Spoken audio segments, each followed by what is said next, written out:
আচ্ছা, আউযুবিল্লাহি মিনাশ শাইতানির রাজিম, বিসমিল্লাহির রহমানির রহিম। আজকে আপনাদের আজকে তৃতীয় ক্লাস। আপনাদের ক্লাসের টাইটেলটা মনে হয় দেওয়া হয়নি, তৃতীয় ক্লাসটা আমি পরে লিখে ঠিক করে দিব। আচ্ছা, শুরু করি তাহলে। আজকে আপনারা আসতে থাকেন, বেশিক্ষণ ক্লাস নিব না, 1 ঘন্টার মধ্যে ছেড়ে দিব ইনশাল্লাহ। আপনারা আসতে থাকেন, আর কেউ একটু ক্লাসটা শেয়ার করে দিয়েন গ্রুপে, তাহলে ভালো হয়। আচ্ছা, আমরা প্রথম 2 ক্লাসে আমরা হচ্ছে ডেথ, থ্যানাটোলজি এই সম্পর্কে পড়াশোনা করেছিলাম। এর মধ্যে আমরা ডেথসের টাইপ, আমরা ডেথকে কিভাবে ডায়াগনোসিস করব, সোমাটিক ডেথ, মলিকুলার ডেথ। এরপরে আমরা পড়লাম হচ্ছে অ্যাপারেন্ট ডেথ, তারপরে হচ্ছে সাডেন ডেথ, এরপরে আমরা ব্রেইন ডেথ। এতগুলো টপিক আমরা মোটামুটি পড়লাম, সবগুলোই ভাইটাল এবং ইম্পর্টেন্ট টপিকস। এবার আমরা এই চ্যাপ্টারের লাস্টে কিছু লেস ইম্পর্টেন্ট কয়েকটা টপিক আছে যেটা আপনাদের জানা উচিত। ভাইভাই ধরে রিটেনে হালকা আসে, বেশি আসে না, অল্প করে আসে, তবে ভাইবার জন্য একটু ইম্পর্টেন্ট আছে। এগুলো পড়ানো হবে আজকে। তার সাথে হচ্ছে আমরা পোস্টমর্টম চেঞ্জের প্রথম দিকের কয়েকটা ধারণা দিব, টপিক যেটা আমরা কালকে ইনশাল্লাহ শেষ করে ফেলবো। আর হচ্ছে আপনাদের ইন্ট্রোডাকশন থেকে কয়েকটা টপিক পড়ানো হবে, যেটা হচ্ছে মুখস্থগত বাধা মুখস্থ টপিক। আচ্ছা, প্রথমে আমরা আসি হচ্ছে অর্গান ট্রান্সপ্ল্যান্টেশন বা টিস্যু ট্রান্সপ্ল্যান্টেশন। আমরা এই সম্পর্কে গত 2 ক্লাসে যেটা বলেছিলাম যে আমরা কোনো সোম্যাটিক ডেথ পারসনের মরণোত্তর চক্ষুদান, মরণোত্তর যে হচ্ছে অর্গান ডোনেশন করে, সেটা হচ্ছে মেডিকো লিগাল ইম্পর্টেন্স ছিল, যেটা আমরা ব্রেইন ডেথ পেশেন্টের ক্ষেত্রে দেখলাম যে ভাইটাল একটা ইম্পর্টেন্ট জিনিস। এখন ট্রান্সপ্ল্যান্ট, গ্রাফটিং এবং ফ্ল্যাপিং, এই 3টা বিষয় আপনাদের একটু ধারণা রাখা লাগবে। যে ট্রান্সপ্ল্যান্টেশন যখন বলবে তখন মেইনলি আমরা অর্গানকেই বুঝাই, অর্গান ট্রান্সপ্ল্যান্টেশন করি, ধরেন লিভার ট্রান্সপ্ল্যান্টেশন, তারপরে কিডনি ট্রান্সপ্ল্যান্টেশন, এগুলো। আর গ্রাফটিং, ট্রান্সপ্ল্যান্টেশন ইন্টারচেঞ্জ করা যায়, একই ধরনের জিনিস, তবে মেইনলি এটা স্কিন গ্রাফটিং, টিস্যু গ্রাফটিং, বোন গ্রাফটিং, এগুলো হচ্ছে আমার গ্রাফটিং ইউজ করা হয়। যেমন আর হচ্ছে যেটা ফ্ল্যাপিং। ফ্ল্যাপিং হচ্ছে আপনার গ্রাফটিং। গ্রাফটটা কি করা হয়, আপনার স্কিনের উপরের অংশ উঠিয়ে আনা হয়, উঠিয়ে এনে সে বডির এক জায়গা থেকে আরেক জায়গা অথবা অন্য আরেকজন হিউম্যান বিং এর থেকেও আপনি স্কিনটা নিয়ে আসতে পারছেন, এনে আপনি গ্রাফটিং করে আপনার যেখানে বার্ন হয়েছিল ধরেন বা কোনো ক্ষত আছে ওখানে রিপ্লেস করে দিলেন, এটাই হচ্ছে গ্রাফটিং। এখনই গ্রাফটের যে টিস্যুটা নিয়ে আসছেন, স্কিনের যে পার্টটা নিয়ে আসছেন, তার সাথে যদি ব্লাড সাপ্লাই সহ নিয়ে আসেন, তাহলেই সেটা হয়ে যাবে ফ্লাপ। সে সেম জিনিস, শুধু একটা হচ্ছে উইদাউট ব্লাড সাপ্লাই আপনি ট্রান্সফার করছেন, আর একটা আপনি উইথ ব্লাড সাপ্লাই ট্রান্সপ্ল্যান্ট করছেন, যেটা হচ্ছে আপনার ফ্ল্যাপিং। এবার আসি তাহলে অর্গান ট্রান্সপ্ল্যান্টেশনের টাইপটা একটু পড়ে আসি। তার আগে একটা জিনিস দেখেন, আমাদের বাংলাদেশে একটা অ্যাক্ট আছে, হিউম্যান অর্গান ট্রান্সপ্ল্যান্টেশন অ্যাক্ট, মানব দেহে অঙ্গ প্রত্যঙ্গ সংযোজন আইন। এই আইনের আন্ডারেই আমরা হচ্ছে যত এই যে অর্গানগুলো ডোনেশন করা হয় লিভিং এবং ডেথ, ব্রেইন ডেথ ডোনার থেকে, এই আইনটা ফলো করা হয়। সেই আইন দেখেন, আমরা কয়েকটা স্লাইড এখানে এনে দিয়েছি, আইনের আন্ডারে যা যা আছে আপনারা একটু দেখতে পারেন, যদি পড়ার ইচ্ছা থাকে একটু পড়ে নিলেন, বেশি ইম্পর্টেন্ট কিছু না। মানে এই আইনটার আন্ডারেই আপনার হচ্ছে ধরেন ভাই একটু পর জানা থাকলে আপনি ভাইবাটায় ফেস করতে আপনার একটু সুবিধা হবে। আচ্ছা, এরপরে আমরা টাইপস পড়ার আগে একটু দেখে আসি কতজন আসছেন আপনারা। আচ্ছা, আপনারা আসতে থাকেন, একটু শেয়ার করে দেন আপনারা ক্লাসটা, দেখে আমি শেয়ার করে দিচ্ছি।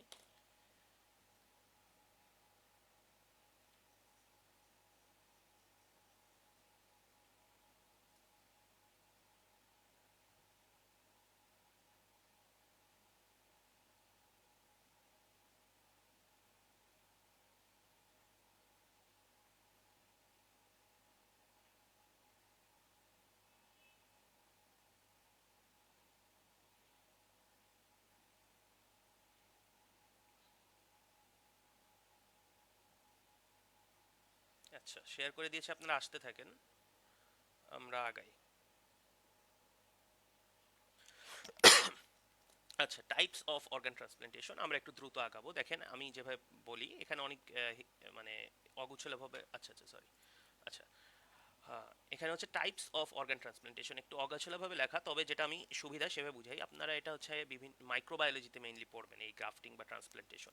এখানে ইন ডিটেলস বোঝানো আছে আপনার বডি কিভাবে আপনার গ্রাফটের বিরুদ্ধে রেসপন্স করবে বা পক্ষে রেসপন্স করবে, আপনি কিভাবে টিস্যু টাইপিং করবেন, এই সব কিছু আসে এটার আন্ডারে। তো আপনার আগে একটা কনসেপ্ট ক্লিয়ার করতে হবে, ধরেন যে একটা সেল, আপনার এই সেলের উপরে হচ্ছে একটা অ্যান্টিজেন আছে, আবার আরেকজন বডির একটা সেল, আরেকজন হিউম্যান বিং এর একটা সেল, এবং তার উপরে একটা অ্যান্টিজেন আছে।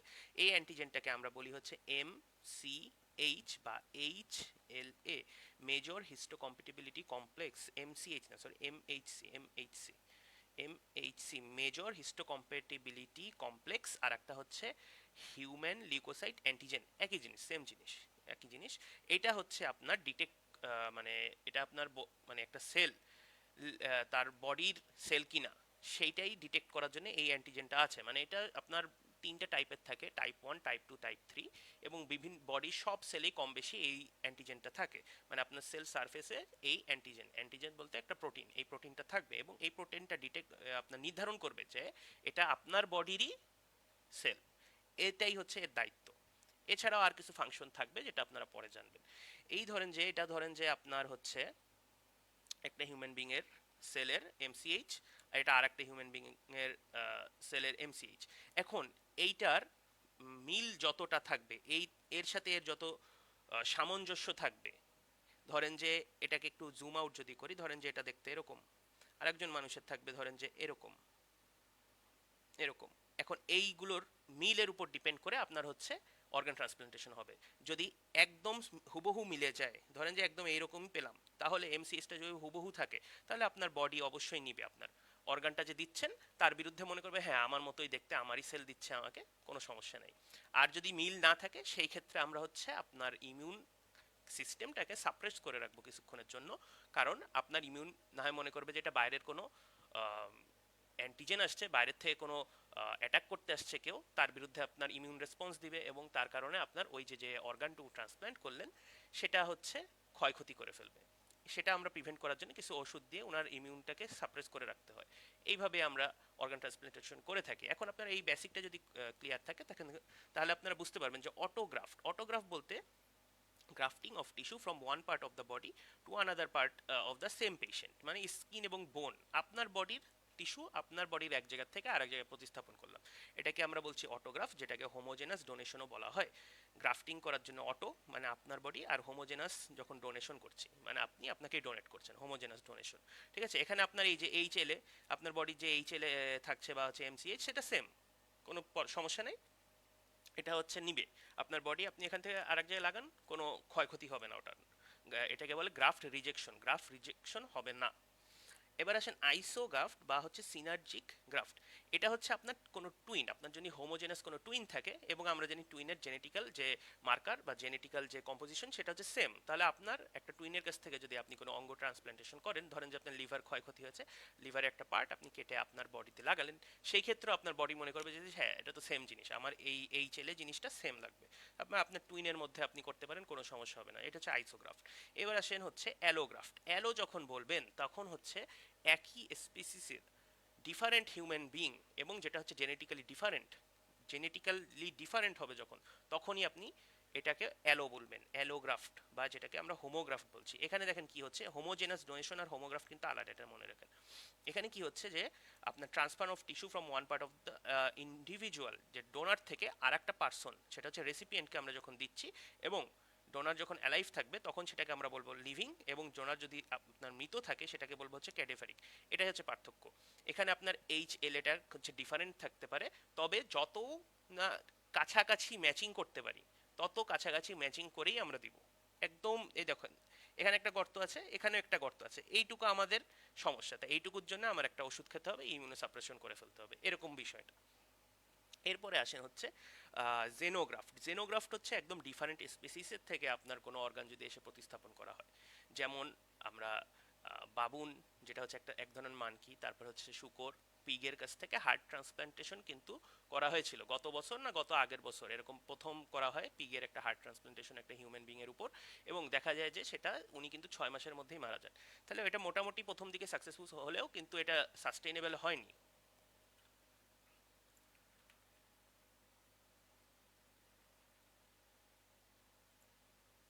আচ্ছা, এরপরে তাহলে আমরা মোটামুটি এটা বুঝলাম, গ্রাফটিংটা বুঝলাম। আর একটা জিনিস আমরা বিটিং হার্ট ডোনার আগেই বলে ফেলেছিলাম, যেটা হচ্ছে ব্রেইন ডেথ পেশেন্টে আমরা ভেন্টিলেশনের আন্ডারে রাখবো, যাতে হচ্ছে অক্সিজেন সাপ্লাইটা মেনটেন থাকে, এবং অক্সিজেন যদি মেনটেন থাকে সেই ক্ষেত্রে দেখা যাবে আপনার সেলগুলো বেশিক্ষণ ধরে বেঁচে থাকবে। মৃত বডির মধ্যে যে মলিকুলার ডেথ প্রিভেনশন হবে এবং আপনারা ইজিলি প্রতিস্থাপন করতে পারবেন।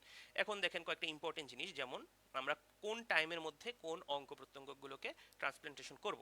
দেখেন kidney, heart, lung, pancreas, liver সব ভাইটাল যে ইম্পর্টেন্ট আপনার অঙ্গ প্রত্যঙ্গ, সেটা অবশ্যই সঙ্গে সঙ্গে যখনই আপনার সার্কুলেশন স্টপেজ হচ্ছে সঙ্গে সঙ্গে করতে হবে, না হয় হচ্ছে সেলগুলো মরা শুরু করবে। এরপরে কর্নিয়া দেখেন 5টা লেয়ার থেকে কর্নিয়ার আপনারা হচ্ছে উইদিন 6 আওয়ারের মধ্যে করতে হবে। এটা সেলগুলো একটু কিছুক্ষণ বেঁচে থাকতে পারে, এরকম 6 ঘন্টা করলেই হবে। তারপরে স্কিন, বোন, ব্লাড ভেসেল, এই দেখেন 3টা জিনিস, স্কিন, তারপরে এই যে আপনার স্কিন, তারপরে এখানে আছে আপনার ব্লাড ভেসেল, আর তার নিচে ধরেন মাসেল এবং বোন আছে। এই বোন করবেন হচ্ছে আপনারা 2 দিনের মধ্যে, এটা করবেন আপনারা 3 দিনের মধ্যে ব্লাড ভেসেল, আর স্কিন করবেন হচ্ছে 1 দিনের মধ্যে। 1, 2, 3, এভাবে মনে রাখবেন, স্কিন, বোন, ব্লাড ভেসেল। এটা আমরা এভাবে প্রতিস্থাপন করার জন্য যে টাইম সীমাটা বেঁধে দেওয়া আছে এটা। এবং বাংলাদেশে কি কি করা হয়, কর্নিয়া করা হয়, লিভার করা হয়, কিডনি, বোন ম্যারো। আপনারা রিসেন্টলি শুনেছিলেন যে কিডনি ট্রান্সপ্লান্টেশন করা হয়েছিল, এর খবর একটু আপনারা দেখে নেবেন। আচ্ছা, এবার আমরা কয়েকটা টপিক পড়বো। Mode of death, cause of death, mechanism of death, আর একটা হচ্ছে ম্যানার অফ ডেথ। আমরা একটু বেসিকটা দেখে আসি, যে এই 4টা জিনিস আসলে কি। একটু যদি কনসেপ্টটা ক্লিয়ার থাকে তাহলে ইজিলি একবার রিডিং মারলেই হয়ে যাবে, বেশি ইম্পর্টেন্ট না, তবে একটা ভাইটাল আপনার ভাইবা এবং রিটেনের জন্য আসে কিছু কিছু জিনিস। দেখেন এখানে কজ বলছে যে আপনার যেই ইনজুরি বা ডিজিজটা আপনার সিকোয়েন্স অফ ইভেন্ট কে, একটা সিকোয়েন্স অফ ইভেন্টকে চালু করে দিবে, যেটা আপনার হচ্ছে ডেথটাকে প্রডিউস করবে, সেটাই হচ্ছে আপনার cause of death. Cause of death বলতে আপনাকে একজন মাথায় বাড়ি মেরেছে হাতুড়ি দিয়ে, বা হচ্ছে আপনার ধরেন যে রড দিয়ে মাথায় বাড়ি মারলো, এইটাই হচ্ছে আপনার কজ। এটাই আপনার কজ, যে আপনাকে যে বিটিংটা করলো, আপনাকে যে হেডে ট্রমাটা ঘটালো, এটাই হচ্ছে কজ অফ ডেথ। এবং তার ফলে আপনার হচ্ছে ব্লিডিং হবে, ব্লিডিং থেকে শকে চলে যাবেন, শক হচ্ছে আপনার সিনকোপ তৈরি করবে, আলটিমেটলি আপনি ডেথ হবে। এটাই হচ্ছে আপনার সিকোয়েন্স অফ ইভেন্ট। আর প্রথমটা যেটা কজ, কি কজটা হচ্ছে আপনার সেই ইনজুরিটা, মানে আপনার ব্লান্ট ট্রমাটা। ব্লান্ট ট্রমা বললাম আমরা এখানে কেন, এগুলো আপনারা পরে জানবেন। Sharp trauma, blunt trauma. Blunt বলতে আপনাকে ভোতা জিনিস দিয়ে মারা হয়েছে, যেটা রড। শার্প হচ্ছে যদি ছুরি দিয়ে মারা হতো, এরকম। এটা আপনারা পরের আইটেমে আমরা সামনে আগাতে আগাতে পড়বো। Manner of death, mechanism of death. Manner কি, যেই ডিজাইন বা ফ্যাশনে হচ্ছে which cause the death, cause of the death came into being.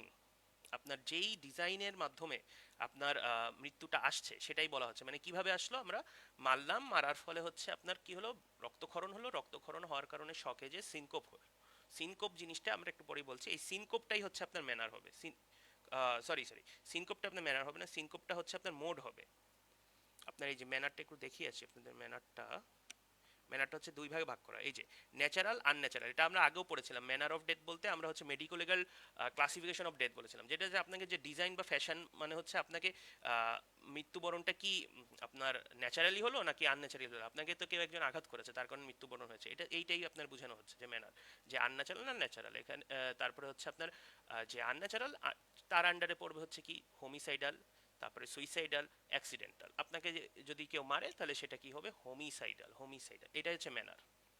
ঠিক আছে, ম্যানার মনে রাখতে পারেন, MAN, ম্যান, একটা মানুষ 2ভাবে মরতে পারে, একটা হচ্ছে ন্যাচারাল আর একটা হচ্ছে আনন্যাচারাল। আনন্যাচারাল আবার 3টা, একটা হচ্ছে হোমিসাইডাল, একটা হচ্ছে সুইসাইডাল, আর একটা হচ্ছে অ্যাক্সিডেন্টাল। এটা আমরা আগে পড়ে আসছি যে medico legal classification of death, এই জিনিসটা এটা।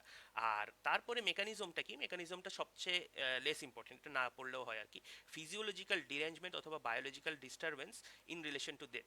এখন আমরা কি বললো, আপনাকে হোমিসাইডাল ভাবে মাথায় আঘাত করা হয়েছে, তার কারণে আপনার ব্লাড ক্ষরণ হয়ে, রক্তক্ষরণ হয়ে আপনি শকে চলে যাচ্ছেন। শক আমরা পড়েছি কি, সার্কুলেটরি ফেলিয়ার। এই যে শক, এই যে মেকানিজমের মধ্যে দেখেন শক আছে, তার মানে কি, শকে যাওয়ার ফলে আপনি যে মৃত্যুবরণ করছেন, এটা এক ধরনের বায়োকেমিক্যাল ডিস্টারবেন্স তৈরি করে বডিতে, বা ফিজিওলজিক্যাল ডিরেঞ্জমেন্ট তৈরি করে, মানে আমরা বড় থেকে ছোটতে যাচ্ছি। কজ হচ্ছে সবচেয়ে ভাইটাল ইভেন্ট, আপনাকে মারা হলো আপনার একটা রড দিয়ে, তার কারণে আপনার হচ্ছে, এবং মারার ধরনটা ছিল হচ্ছে আনন্যাচারাল এবং হোমিসাইডাল, তার কারণে আপনার বডির মধ্যে কিছু চেঞ্জ হলো। এই যে আমরা আস্তে আস্তে ছোট দিকে যাচ্ছি, আস্তে আস্তে বড় থেকে ছোট দিকে, বডির মধ্যে কি চেঞ্জ হলো, ফিজিওলজিক্যাল এবং বায়োকেমিক্যাল কিছু ডিস্টারবেন্স দেখলাম, এইটা হচ্ছে মেকানিজম। আর মোড হচ্ছে সবচেয়ে ভাইটাল, যে আমরা যখন মৃত্যুবরণ হলো এরপর আমরা হচ্ছে ভাগ করি, যেটা কোন ভাইটাল সিস্টেমটা মরার কারণে হলো, যেটা আমরা বলছিলাম বিটাস টাইপট অফ লাইফ।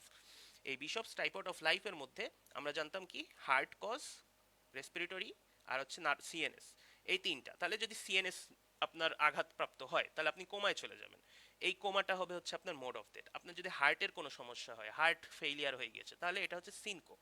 SYNCOP, syncope. হার্টের সাথে সম্পর্ক করে আমরা বলি সিনকোপ। রেসপিরেটরি সিস্টেমের মধ্যে আমরা বলি অ্যাসফাইক্সিয়া। অ্যাসফাইক্সিয়া। তাহলে এই তিনটার আন্ডারই আসলে আপনার মৃত্যু হবে, মানে একদম বিশপস ট্রাইপড অফ লাইফের কোন ভাইটাল সিস্টেমটা আগে নষ্ট হয়েছে এবং আগে নষ্ট হওয়ার কারণে আপনার মৃত্যুর দিকে ধাবিত হচ্ছেন, সেটাই হচ্ছে আপনার mode of death. Mode of death, এই বেসিকটা আগে ধারণা যখন পাবেন, এইবার আমি তাহলে আবার ফেরত আসি। মোড অফ ডেথ, প্রথমে আমরা কি বলেছিলাম? মোড অফ ডেথ হচ্ছে abnormal physiological state that existed at the time of death. যেই ফিজিওলজিক্যাল স্টেট, অ্যাবনর্মাল ফিজিওলজিক্যাল স্টেটটা আপনি ছিলেন, অবস্থানরত ছিলেন at the time of death, সেটাই হচ্ছে আপনার মোড অফ ডেথ। যেটা দেখেন, কোমা, কোমা কখন হবে? যদি নার্ভাস সিস্টেমের কোনো ফেলিয়ার হয়, failure of nervous system. Syncope, failure of circulatory system বা কার্ডিয়াক সিভিএস বলতে পারেন। তারপর হচ্ছে অ্যাসফাক্সিয়া, যদি হচ্ছে আপনার লাং বা রেসপিরেটরি সিস্টেমের ফেলিয়ার হয়। তার মানে হচ্ছে আপনার এইখানের কোমাটা আর সিনকোপটা দেখেন, আপনারা কোমা পড়বেন, সিনকোপ পড়বেন, মেডিসিন